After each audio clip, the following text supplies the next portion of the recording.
Calling the roll, Mr. Gallagher, Here. Ms. Baker. Here. Mr. Toomer, Here. Mr. Brady, Here. Ms. Conwell. Ms. Conwell is absent. There is a quorum. Also like the record to reflect that Councilman Miller is in attendance. Welcome, Mr. Miller. Thank you. Is there any public comment? No, Mr. Chair, no one is signed in. In your packet, we have the minutes of July 16th. If they're in order, I'll accept the motion. So moved. Second. All in favor? Aye. Against? Thank you. Resolution 2019-0207. Resolution number 2019-0207, authorizing an amendment to contract number CE 1600252 with Applewood Centers.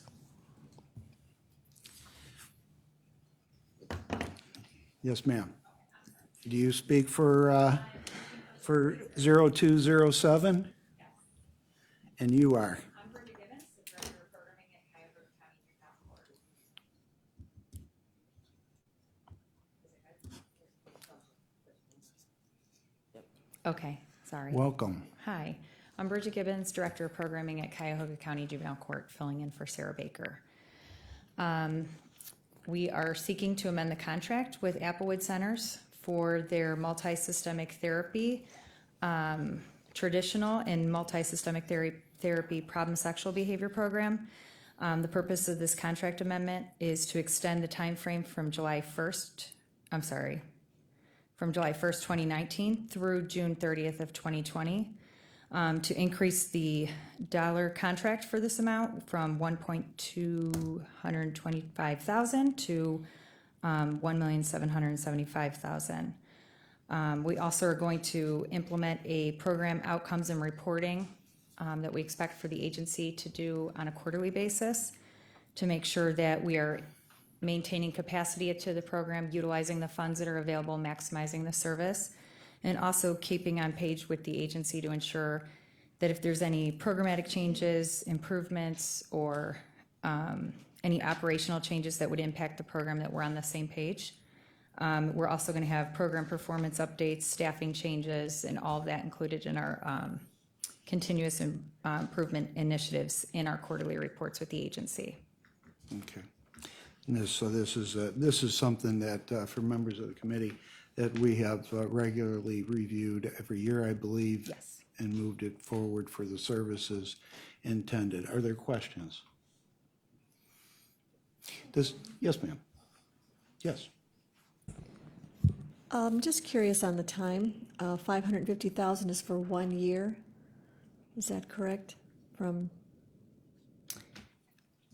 So this is, I don't have 550,000, I'm sorry. I'm reading the same. For additional funds, an amount not to exceed 550,000. That's what we have. Oh, okay, so then that would be 1 year. I apologize. That's 1 year. And this has been a 3-year contract. My understanding it's a 2-year contract. So, I apologize. Okay. We have 1 year. Okay, 1 year. I'm sorry. That is 1 year. I apologize. Okay. That would be for the 1 year. Okay. But the original contract started July 1st, 2016. Yes, And would have ended 6/30/19. yes. And we are now going to extend it as of July 1st for Correct. 1 year. Yes. Do you anticipate that we would extend it again for 1 year, or will you be renegotiating? We will probably renegotiate. This is a pretty small group of folks who do this specific treatment, which is why we have kind of rolled this through a couple years. It requires training, consultation. It's very specialized, so not many mental health agencies are implementing this treatment modality. Okay. And you may have said this, and I'm sorry if you did, but you said to change the scope of services. So what are you changing? I'm sorry, not the scope of services. If I said that, I apologize. It's the quarterly reporting. We're increasing what they need to report to us on a quarterly basis. Okay. And because this is dated July 1st, 2019, and this is now September, have any of those services been paid So without consent yet? I am not sure because I'm not in fiscal, so I'm not sure that they have been. The reason for the delay is this is a targeted reclaim program. And that requires the state to sign off on the, any amendment or services on the reclaim plan that we submit to them. Okay, So that was the delay on this program. all right, that's it for now, thank you. Good with that? Yeah, and I think the scope of services is what you were saying, is reporting. Yes. Any changes in the reporting, because yearly that can alter, and we want to be Yes, right with the state. yes. Yeah. Any other questions? And because of the time, we're going to move this forward. I don't know what the lack was here and getting in here before July, but that's okay. As long Okay. as the services were paid for, if we're receiving those, I assume we are. And in the future, it's probably on our side, so, not a reflection on your court. But we're trying to catch these things up, and Sure. it's hard to do. I understand that, especially with the way in which we do some of our contracting. But because of the time, I would imagine you would like this moved forward under suspension of the rules, so you can have it right away. So resolution, if everyone's comfortable, I'd accept a motion, a resolution 2019-0207 to the full council under suspension of the rules. I'll make a motion. Do I have a second? Second, Is there any concerns with that under discussion? All in favor? Aye. Against? Thank you, ma'am. Thank you. Resolution 219-0208. Resolution number 2019-0208, authorizing an amendment to contract number CE 1700127 with Ohio Guidestone for community-based treatment center management services. Back again? Sorry. Yeah, I Are apologize. you going to This be is not my, are you going to be the representative of the No. court from now on? Sarah's on her way to Washington DC. Oh, so you drew the short yeah, stick. so I apologize. Okay, so similar to the Applewood one, this is also a targeted reclaim program, specifically targeted for our felony youth for Ohio Guidestone to provide residential treatment specific to felony level offenders. The purpose of this contract amendment is to also increase the funds from the contract of $2,253,828 to $3,553,828. The contract period is to extend from July 1st, 2019 until June 30th of 2019. And we will also be adding in quarterly reporting that the agency will be responsible to provide to the court on the 15th of on a quarterly basis. They will be documenting any concerns, improvements, changes to operations, staff problems or barriers, changes, any barriers encountered to providing effective service delivery, and report out on continuous improvement initiatives. And this is our program that's out at Berea at Ohio Guidestone in the secure setting. Right, and this is for specifically the felony youth? Yes, Okay, So and that's- again, this is something that we see every year on a renewal basis. yes. Questions? Again, looking at the timeline, I would assume we want to move this forward. And I will accept the motion on Resolution 2019-0208 to the full council under suspension of the rules. Second. And is there discussion on this? Everyone comfortable? All in favor? Aye. Against? Thank you, ma'am. Thank you. We're not so bad. I worked over in the courts, and the guy that got the short stick was called the Hammer, so, because he'd always come over and get hammered, and the judges loved him, so we hope to see you again. Okay, we have our county team I see here over at the jail. Sheriff, did you want to start us off?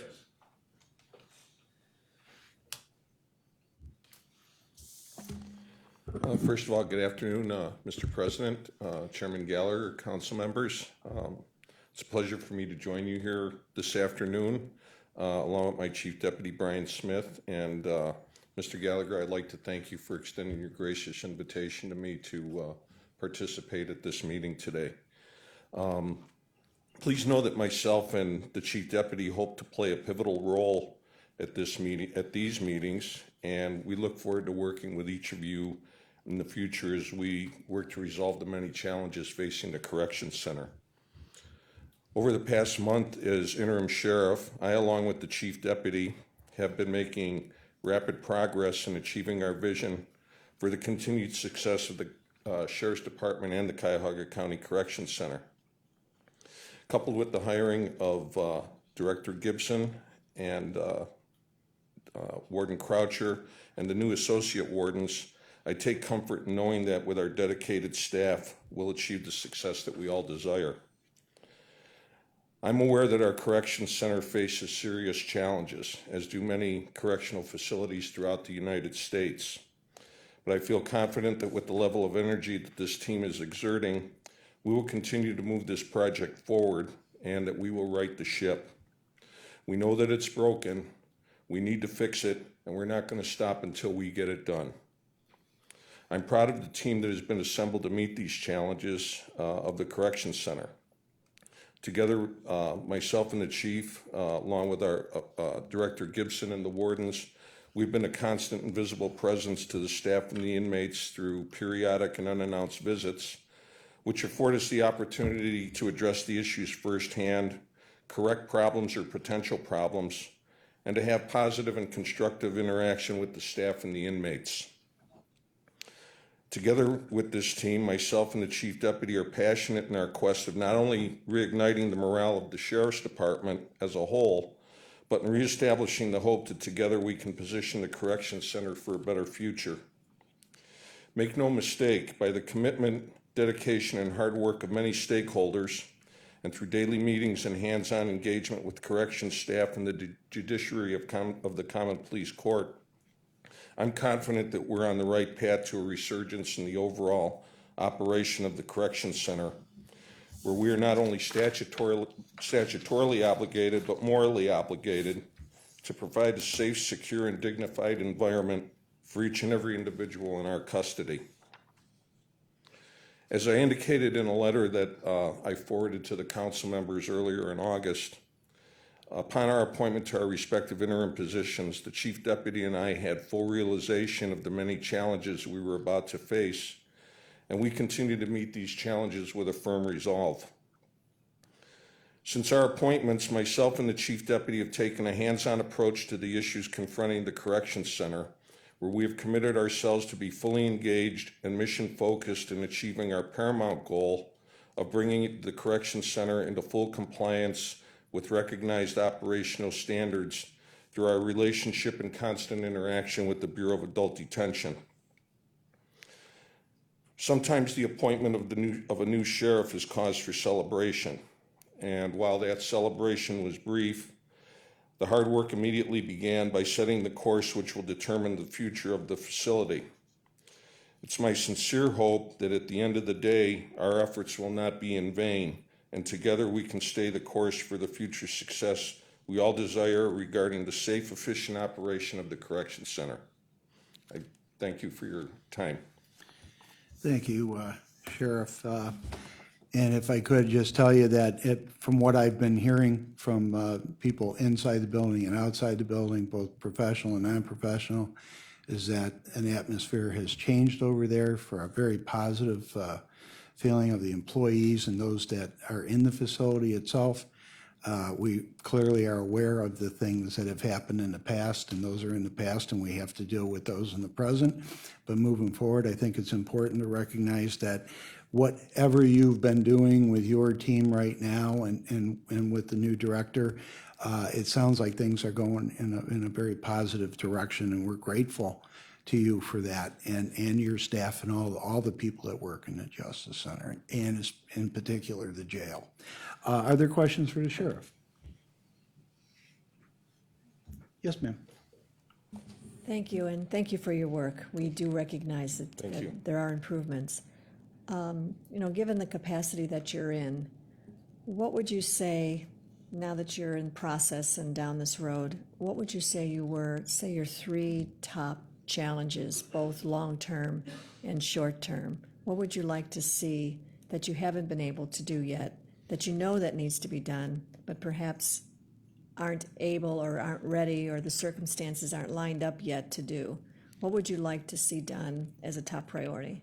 Well, I think right now, you know, just coming into this, naturally, I've been involved with, and I was attending a meeting with Mr. Gallagher. Mr. Miller was at the meeting as well with the steering committee for the county jail. I think it's time. I think it's important that we get a facility built that's going to encompass the needs of the people that we service and of course the courts. I think it's going to be a collaborative effort with the courts to resolve the bond issues, you know, whether it be through lower bonds or ankle bracelet monitoring, what have you. I think that, and then I don't know how far away we are right now as far as getting a facility built, but I think with the people involved in that steering committee, I'm confident we're gonna achieve that fairly quickly. Hopefully by the time I retire, I'd like to see it. As far as I think all my goals are immediate here. I've been with the office for 25 years. I just started my 26th year. You know, as far as, you know, the staff, improving the morale on both sides of the fence, be it the corrections staff, the deputy staff, of course, training. I think there's a lot of training that needs to be done over on the corrections side as far as the way they interact with our inmate population overall. And this isn't a slam to the corrections staff. You know, there's a lot of good officers there that have been there a number of years that, you know, enjoy their careers in the correction center. But it's an ongoing thing with the training. You know, we all need training. I still receive training at this point in my career. But as far as long-term, short-term goals, I just think that it all should be a goal. I'm not looking at the short term. I think the long term is getting the new facility built. Okay, I appreciate that, and that had a lot of layers to it that I'm glad to see it's on your radar and you're working on. The issue that we seem to be hearing a lot about is the intaking of those that spend time at the prison, whether they are diagnosed with mental health issues or suicidal issues, or how do you think we're doing on that front? I know Metro is now involved and. Yeah, we have Metro involved. I know that they're seeing a lot of the people upon intake. A lot of the mentally ill individuals that we get in there, they're being seen fairly quickly. I get the numbers every morning, and if they give a number of 20, we're seeing 20. So those issues are being immediately addressed at booking. So I think along with the staff at Metro Health, I think that there's a vast improvement there. Good to know. Thank you, Chair. Yes, ma'am. Any other, yes, sir. Hi, Mr. Brady. Sheriff. How are we doing with those suicide blankets? Well, Maybe that's not the way to, maybe that's not the right, but you know what I'm talking about. Sure. I know that they've been ordered. I don't know if they've been put into use yet. Probably the one that could better answer that question would be Ms. Gibson. I know that we did put an order in, and I believe that they're being distributed to the people that need them in the facility. Okay, well, I'd like to get some very specific information about that. We've been following that as it's moved along, and I want to continue to do that. I just wanted to make, one statement. I hope that that you, as you see needs, as you encounter challenges, which you of course will, that that you're willing to share what you need with the council. particularly with the chairman. And because we want to be helpful, and sometimes we don't know that there's a need. And the sooner we know it, the sooner we can do something about it. Sure. And, what we really don't want to hear is like, well, now I know you've just gotten your current responsibilities very recently, but what we don't want to hear is like, well, we've had this problem for 6 months, we really need some help with it. Sure. We want to help, and Yes. we know that time is an important factor in trying to make these improvements as quickly and as we can. So know that the council wants to help. Know that that's what we're here for. Don't hesitate to ask us for help,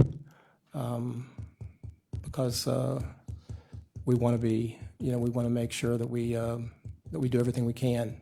Sure. Okay. Yes, and I appreciate your offer, and believe me, I believe it's important to keep you folks apprised of what's going on in there, given what's gone on over the last year or more. I want to be able to do that for you. I want to be responsive to the court's needs, to what council wants, and We want to know what's going right. Be the information track. Yes. We want to know what's going right, but Sure. we also want to know, where you might need some help. Yes, sir. I appreciate that. Thank you. Like the president says, we don't know what we don't know. And Right. we've always been upfront that I'd rather hear the bad news from you than read it in the paper. Exactly. Kind of speaking of that, recently there were a couple articles about the state not getting reports sent back on time. I believe that was last week. There was a letter that was forwarded. I think that the state was looking for and again, I know Ms. Gibson has spoke with them. She'll probably address that better, but I know that they were looking for a plan of action that hadn't been submitted. Okay. I don't believe that this is something the state's gonna be penalizing us on. But I do know that they're looking for that to be submitted. Okay, all right, I'll ask her. Are there any other questions for the sheriff? Well, good luck, God bless. Thank you, Mr. And Taylor. one last thing, if we could set aside a date, and I'll talk with you. I was talking to Mrs. Carney, and she suggested that weekly you have a Tuesday morning meeting. Yes. Staff meeting. Yes. Maybe if we could have a day like that per each month, that we could tell the council that they could just show up and have a walk around, take a look around. Sure. We don't want to be intrusive, but we obviously have to see what's happening there. Right. And I think that'd be the best way to do it, and give everybody an opportunity to move that into their schedules. And I welcome any council member that wants to come and take a walk around the jail. I know that myself and the chief deputy were up there frequently. So yeah, and anybody that wants to come, get a hold of me, and I'll be glad to take you in. Thank you. And if you want to stay for lunch, I'll arrange that as well. Well, segueing right into that, Mrs. Carney, could you tell me about our food? Sure. Yes, Councilman. Brandy Carney, Chief of Public Safety and Justice for the county. Nice to see you all. Thank you. As this council knows and has really been integral on, we put out an RFP this summer looking to hire a food service vendor in the jail. So this would be the first time that we have someone with expertise in meal planning, managing, preparing the meals, managing the overall operation of the kitchen. We did receive responses from that RFP and evaluated those. Where we currently stand, sir, we sent a contract to the vendor that we were very pleased with. They have that contract in hand. We are hoping to have a signed contract back in the next few weeks here. We would like to see this go in front of this committee, the contract itself, at the beginning of October. And our hope is that if it did pass all levels of council, initial implementation could begin in November with full implementation of that food service vendor in January. So it will be in front of you very soon. Okay. And Metro is scheduled for October 1? total takeover? October 30th is, October. is the date whereby the Metro is full staffing and their contract is completed for all of the requirements within their contract. Yes, sir. And how, at a percentage, and I won't hold it to you, but what percentage are they running that now? Are I know they're integrating people as it goes, but they're not just gonna come in on the 30th, they're doing that now? Correct. Their administrative staff was all hired by, in June.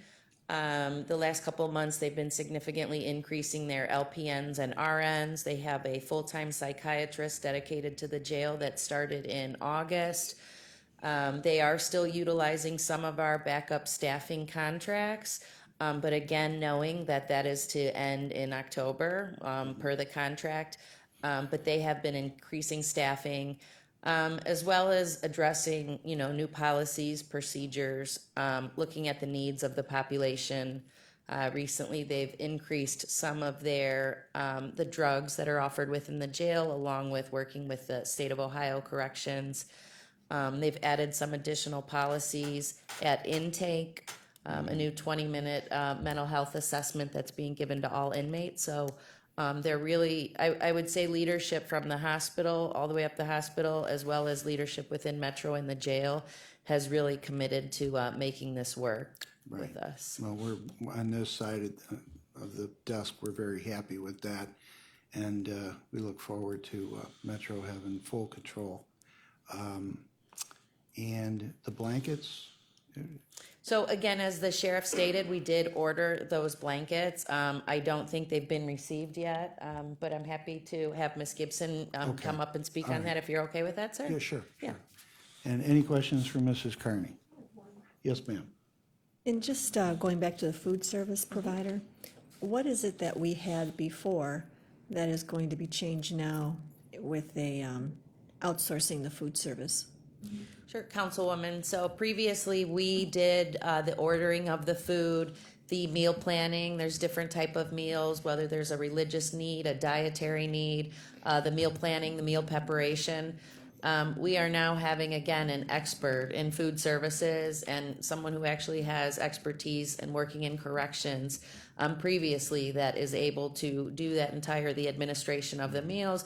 We'll still have some of our staff working within the kitchen with them, but they'll be leading that entire operation. They'll be leading with their own people and That's preparation correct. of the food and the whole thing. That's correct. With their people, as well as some of our support staff within the kitchen. For example, we'll still have our trustees supporting them within the kitchen, but they will be the leadership within the kitchen. And when you said we ordered food, who was we that ordered and maintained and provided for ordering of the food? Sure. So to date, the sheriff's office itself orders the food, identifies the meals, and orders the food. At the Board of Control, for example, you'll see sometimes weekly the ordering of that food. So that's a function that would be, if this contract were to move forward, would be taken over by the vendor in doing that process. Good, thank you. You want to speak? Is it okay, Councilman? Speak You to know the what? blankets? Ma'am, if you could hold off 1 second, I was wondering, where are we at with Euclid? Sure. So the city of Euclid, I just wanted to, if it's okay, touch on jail population overall, and then I can speak to Euclid if that's okay. I think it's just worth noting to this council, if you remember last year at this time, we had a very high jail population. As of today in our downtown jail, we have 1,905 inmates. That's over 300 less than we were about a year ago at this time. So significant reduction in jail population. That's the efforts of a lot of the great new jail team we have, as well as the jail team that was there, the prosecutor's office, the courts, the public defender. However, we are looking to also, for some of the inmates that were at our downtown facility here, because of that population, we've moved some of those people out to other correctional facilities. So for example, as of today, we have about 52 inmates that are at, for example, Wood County or Geauga County jails to keep our population low here. Specific to your question on Euclid and Bedford Heights, we did send a note out to suburban courts and police agencies recently. telling them that misdemeanor offenders with a 30-day or less sentence from a suburban muni court are to admit those defendants directly to Bedford Heights Jail. So what we're trying to do is for the short-term sentences, utilize Bedford or even the Euclid facility in the interim now, and the outside jails in other counties utilize those for some long-term sentencing to help with our jail population. Euclid, for example, we did speak with the city of Euclid. They're aware of our intention to close the facility as soon as possible. They have committed to identifying what the best route is for them moving forward, but they do know that it's our intention and we're actively working with them and meeting with them. However, in the interim, short-term sentences, for example, weekend sentencers, so someone might have a 3-day sentence they have to fill, we ask those to go out to the city of Euclid jail.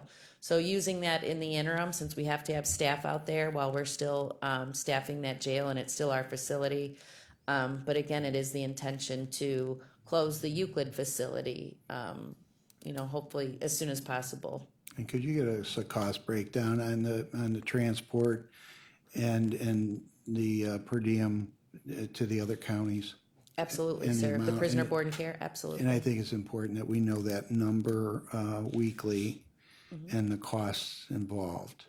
So I know, Councilman, we do send, it's my understanding, I just saw someone in the sheriff's office sends you the weekly number of inmates we have at each facility. We'll make sure to add a cost to that as well as the outside contiguous county jails to that weekly update. Okay. And are you aware of any discussions with Cleveland regarding their contract with us?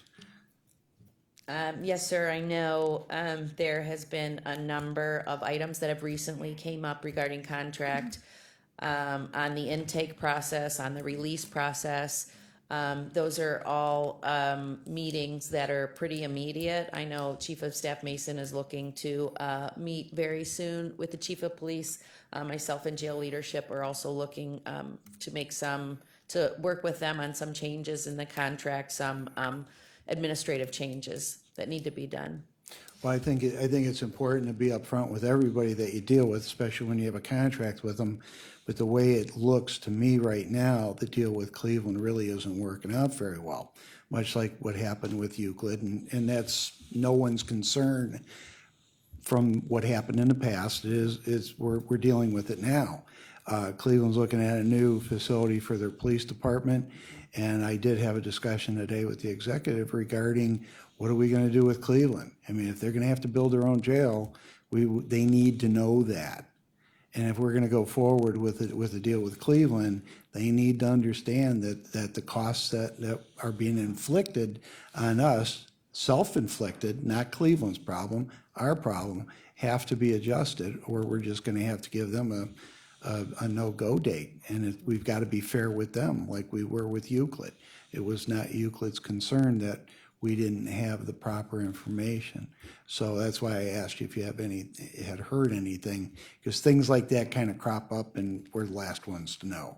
So there's no discussions that you're aware of? I can tell you specifically on some cost. I was just notified yesterday, and there is a meeting with internal meeting we have to discuss this later this week, and then which would be followed by a City of Cleveland meeting, and that's specific to some of the cost within the contract detail. I can tell you, I just became aware of that yesterday, so happy to follow up soon with you on that, sir. Yeah, I think Yeah. we've been very consistent on this side, saying that we don't want to gouge anybody, we don't want to make money, but we certainly want to recover any costs that are being incurred on our side. And that's not happening. Again, not Cleveland's problem, it's our problem because of what we did in the past. But I think we need to look at adjusting that or giving them notice that we're going to be getting out of this business until we can do it right. Ideally, we do it right. We discussed the new jail today, and I think that should be put on a fast track. I don't know if we have everybody's attention in the room on that, but I think that helps us moving forward, providing these services to everybody if the numbers are right. So that's down the road right now. I think we need to make sure that Cleveland's aware of our intentions, if we do have intentions, to get out of that business with them or to adjust it to make it fair for everybody involved. now is the time, definitely, as you I said, think sir. so. Yep, Okay. Are absolutely. there any further questions for Mrs. Carney? Yes, ma'am. The jail population you said was 1905. For the downtown jail, What is what's the number that you want to try to get to that is a comfortable and realistic number for that jail? I think, and again, we can have Administrator Gibson speak to that. I think all of you know the rated capacity within the downtown jail is 1765. However, it's also important to note that within that capacity, there's different, for example, classifications. So high risk, medium risk, low risk. It's not like just because you have a bed, you put somebody in it. So you have to, even within that 1765, have room to allow for, distribution of inmates appropriately. So some number beneath that would obviously be ideal for the downtown facility. As Councilman Gallagher stated, the Justice Planning Group for the new center is really looking at that. And hoping to plan for the future so that we're not at 1765 and with, bail changes, that number's significantly lower. And I just wanted to commend Councilman Miller for the letter he wrote regarding reduction of jail population to us. Not just that, but Mr. Miller's testimony at today's meeting regarding that, a well-thought-out position.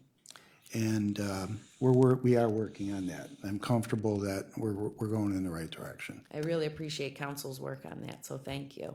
If I may just follow up, the Euclid that we're intending to close, but right now we're using it for 30-day or less offenses. What do we do with those? I mean, how many people are we talking about? So Where will they just- go if Euclid closes? Sure, so just to clarify, I apologize. So Bedford Heights was the facility that we asked Muni courts, if they sentence misdemeanors to less than 30 days, they go directly to Bedford Heights. City of Euclid, we're utilizing right now for weekend sentencing. So if someone has a 3-day, Friday to Monday sentence, we're utilizing Euclid. That's because in this interim time, while we still are keeping it open per the City of Euclid contract and us, we have to maintain staff there. We did pull back some of that staff, but we have to maintain some staff there. So while we keep those staff there, we want to use the facility. Euclid facility today is at 21, so we're at 21 inmates. So not huge, but again, we have staff out there. Let's use the facility while we have it. So then to just rephrase the question, the weekend, those that you transfer the weekend to the Euclid, where will those people go if that closes? Sure, so. To Bedford? They could go to Bedford, they could come to our downtown facility, that's not huge numbers, I think it was 3 females or 3 individuals last weekend. Ken Kochevar is working specifically on that, Director Gibson might know. So it's not a huge number, but yes, we would identify a location either at downtown or at the Bedford Heights facility for those individuals, but again, using that location while we have it open still. And the Bedford, how many do you have there now? Currently, there's 60 at Bedford today, and again, our goal is to increase Bedford capacity. Shorter term sentencing, we'd really like to utilize the Bedford Heights location.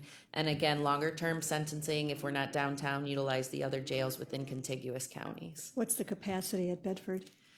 At- And I know that's a variable number, but just approximately. Yeah, so I think, no, that's fair.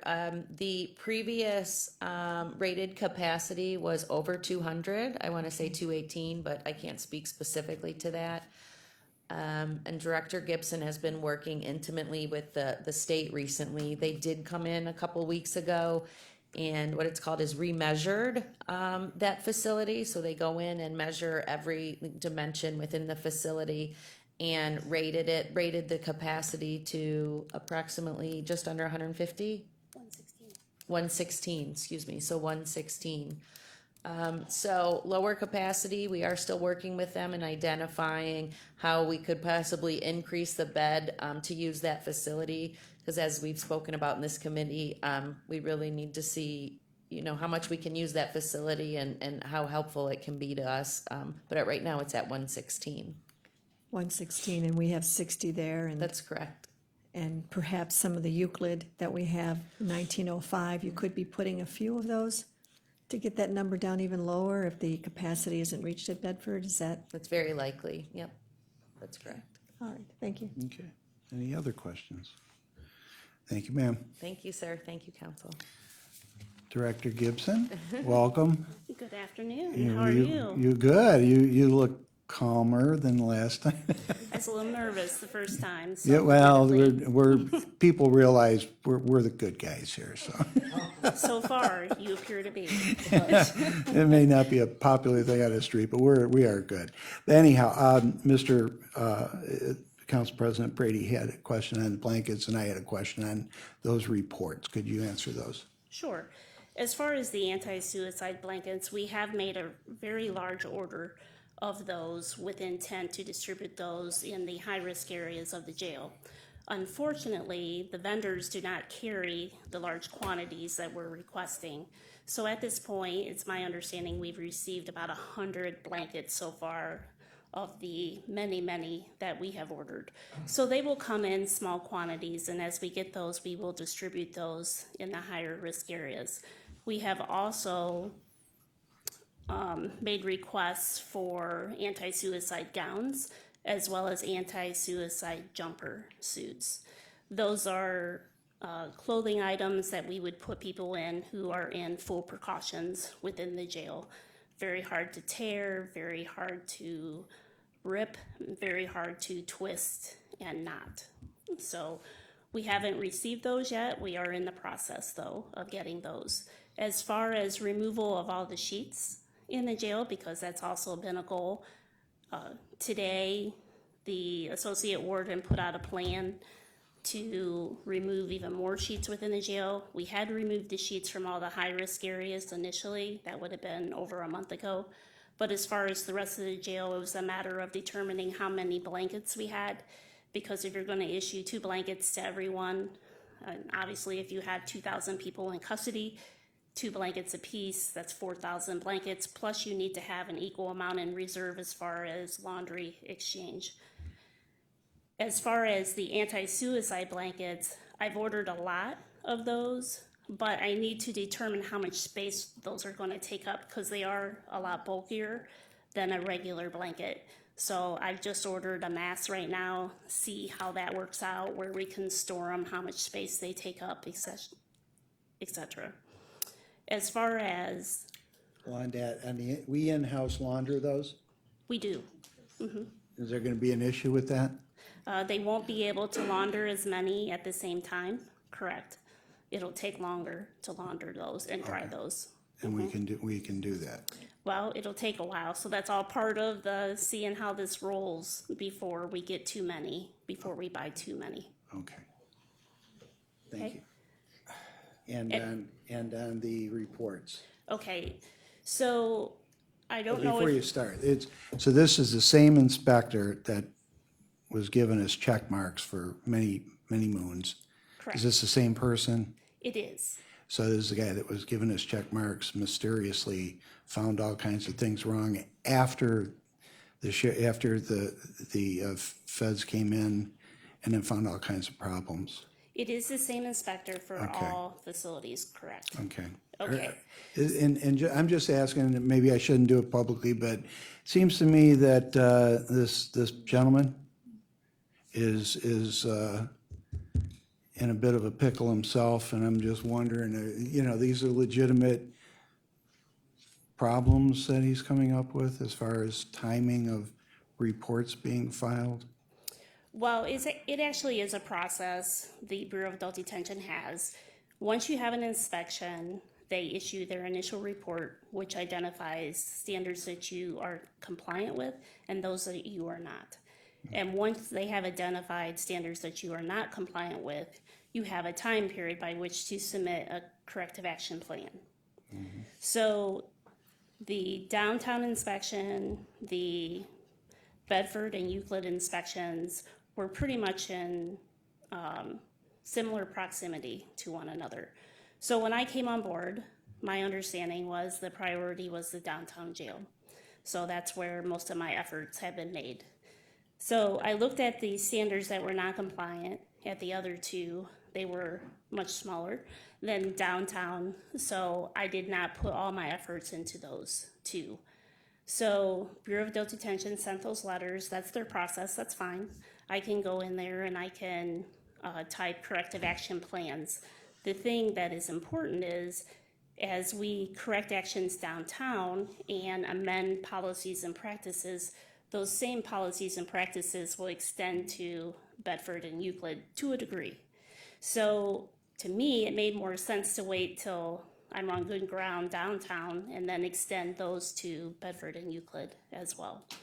So Bureau of Adult Detention has issued the notification like they're supposed to. I'll respond and go in and put corrective actions and still work to get us in compliance downtown and then extend those same to Bedford and Euclid. If that makes sense. Does that make sense? Okay.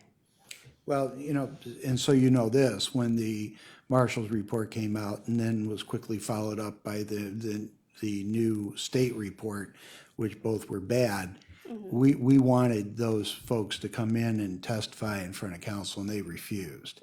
But I'm grateful that it seems to me that Governor DeWine personally got involved with the people that are doing, or the person that's doing these reports. And it just seems that they certainly in Columbus have this gentleman's attention. I just don't want that to be reflected on Cuyahoga County, because somebody might be in a little bit of trouble with their job for what they were doing on their job, and now, you know, kind of going above and beyond. We want to fix this, we want to do it right, but I don't want nitpicking on a policy level of filing reports late and then having a big blow up in the news, making us look worse than everything is right now. But on the other hand, we want to do it right. We want to hear from you again. You know, if we're behind, we want to know why.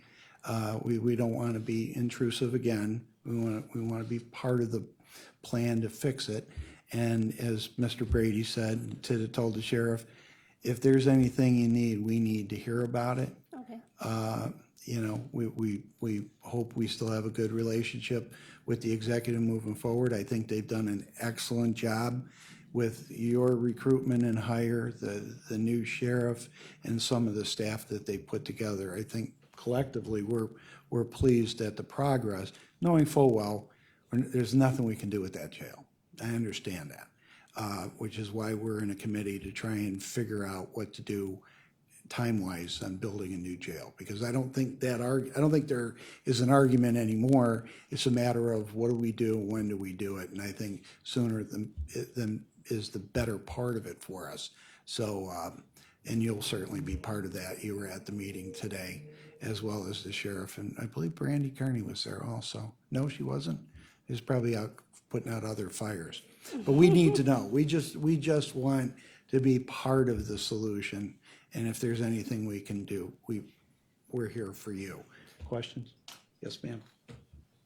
Just wanted to get a little more, I don't know if I quite heard the answer to the anti-suicide blankets. Okay. In Board of Control, we allowed for those to be purchased. And I, you know, with all the things that we approved there, I thought there was a little more to it in what was ordered and then increased because of perhaps a better price break. And maybe a realization of needing more than what was first anticipated. Right. Do you know any of that? And if you can tell me, how many do we actually have now? When do we anticipate more? And when do you think we'll have what is needed? So we've ordered over 1,000, Over 1,000. obviously. Okay, Executive Budish had told me to make it a priority to replace as many blankets as possible with the suicide blankets, especially for our high-risk individuals. So originally, it was a smaller number, but when he came across with that, which was a recommendation from Metro, I believe, okay, I responded and ordered a significant larger amount. okay. So the vendors who actually carry these blankets do not typically get this large of an order. A normal order might be 10, okay, for smaller jails. And so getting an order of 1,000 or even 100 is pretty large. So we have to wait for those to come into the vendors, and then they'll ship them to us. As far as I know, we've only received 100 so far, Okay. and we've distributed those accordingly. And do you know when the rest will be coming? Is there any shipping date or? I have not been told that there's an anticipated date. It will be as soon as the manufacturers get them to them. Okay, good, thanks for the follow-up. I do want to just say, as an FYI, we have been assigned a new lead inspector from the Bureau of Adult Detention. I don't know if you're aware, but the Bureau of Adult Detention did increase their staff quite a bit. And the new inspector has, just as of today, actually, confirmed 2019 inspection dates for early November. Okay. And it's my understanding it will be a team coming in from this point forward. And the Bureau of Adult Detention has given us extensive technical assistance, whatever we have needed, including medical. And so they've been very responsive to anything I've requested. Right. I figure when it gets to the level of the governor getting personal with it, things are going to happen. I'm glad to see that. Mr. Brady. Thank you, Mr. Chairman. Thank you, Mr. Chairman. Ms. Gibson, right? Right.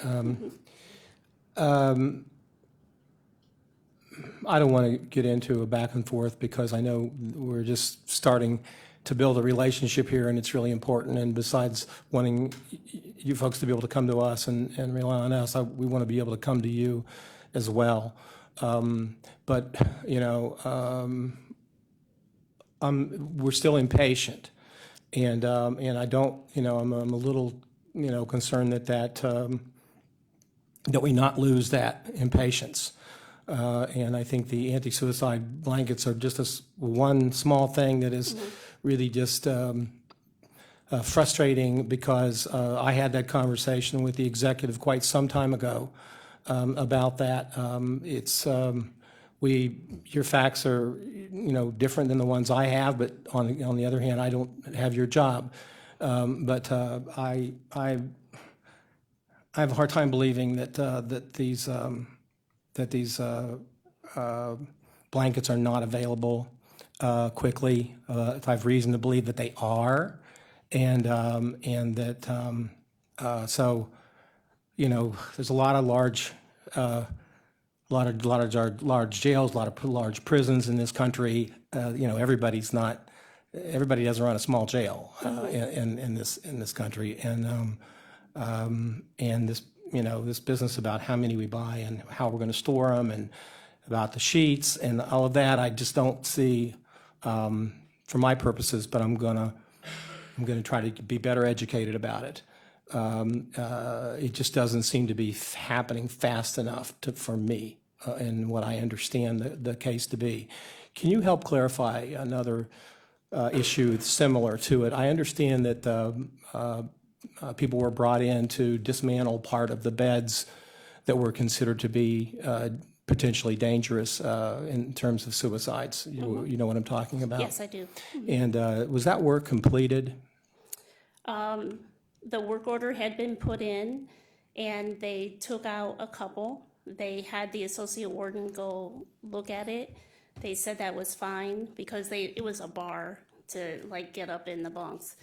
And so it was my understanding Public Works did not proceed at that point until they heard something. So I believe Hear something from whom? the associate warden. So the associate warden about a month ago went back and said you need to complete the rest of those. Okay, well, I So- raised this issue as well with the executive, and I just raised them because these are the things I hear, and I raised them to him, you know, confidentially, but here we are. Sure. And I want to, these things once we're able to focus on something, once we know we have a problem, I really think that the urgency in getting those things solved is never enough.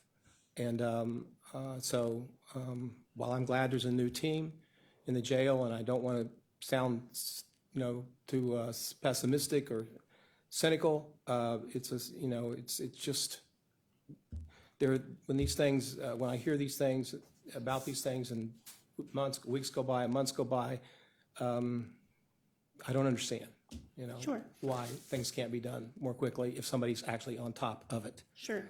I'm happy to follow up on that to make sure that that's done, Okay. that it's completed. Thank you very much. Okay?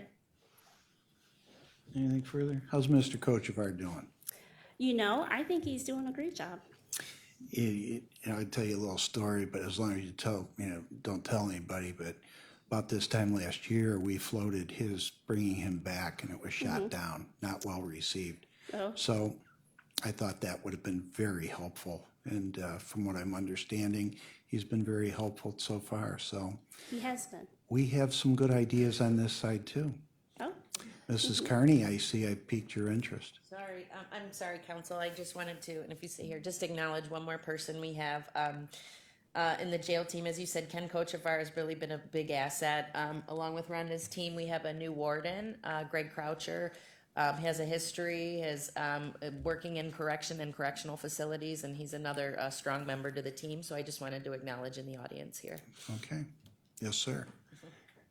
Welcome aboard. Thank you. Well, if we don't have anything further, I want to thank you all for being here. Sheriff, I'll be talking to you about that monthly date for the council. I think that's important, that at least we have an availability of a day we can come over there, so we're not messing around with your schedules. We can fit that in our schedules. And again, we're here for you. It's our job. And if there's anything else we could do for you, just let us know. We're all available. If you're uncomfortable with one, call the other. There's no hierarchy here as far as I'm concerned. It's just getting the job done right. So thank you. thank you. Thank you. Okay. Is there any miscellaneous business? We're adjourned.